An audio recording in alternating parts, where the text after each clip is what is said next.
Final Fantasy has been out on Arena for a day, and it's time to share our first impressions on drafting the format. We're going to cover the speed of the format, the best colors, the best archetypes, and finally give our recommendations for how to immediately start winning more. This video is probably the best 5 minutes you can possibly spend to improve your win rate, so you're not going to want to miss this. Starting with speed, it feels close to the same slower speed we've been accustomed to with sets this year.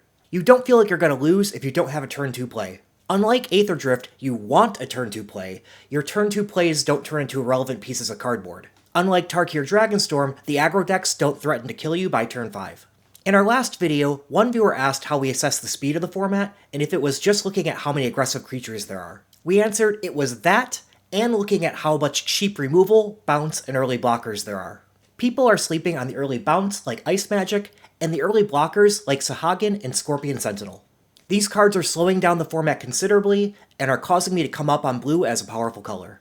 Let's review the data on color performance. White, green, and blue are all very close in win rate. Black is noticeably worse than those three, and red is noticeably worse than black. I'd rank the colors like so. However, the difference between the colors is historically small. We're looking to have one of our most balanced formats yet. This means that staying open to the most open archetype for your seat is probably best. Don't draft unsplashable multicolor cards in your first 3 picks, and scrutinize the multicolor picks until about pick 5. But because early on in the draft you have little signal, it helps to know what colors you should favor when choosing between equally good cards of different colors.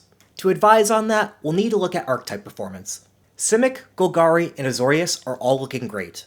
Simic and Golgari have a lot of mid to late game power and can often play as Sultai. Azorius is looking better than I expected based on the artifact payoffs. I do think a good portion of its power leans on gumming up the ground and deploying flyers a bit more than just using the artifact synergies. A slight tier lower, we have Selesnya and Boros. Both are looking good at playing their mid-range aggro go-wide strategy. A tier lower, we have Izzet, Orzhov, and Dimir. Izzet really leans into Ultros and the Signpost uncommons to get its inevitability, but it has a lot of support to stay alive to deploy 4 CMC spells if you can keep those creatures alive.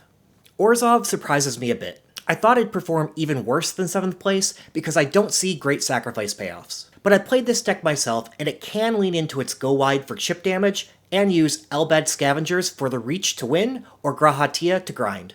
I do wonder if this deck will go down in the rankings once people know to save their removal for those cards. Dimir is great at slowing down the game, but struggles to find a win condition. If you find a few, it's a playable deck.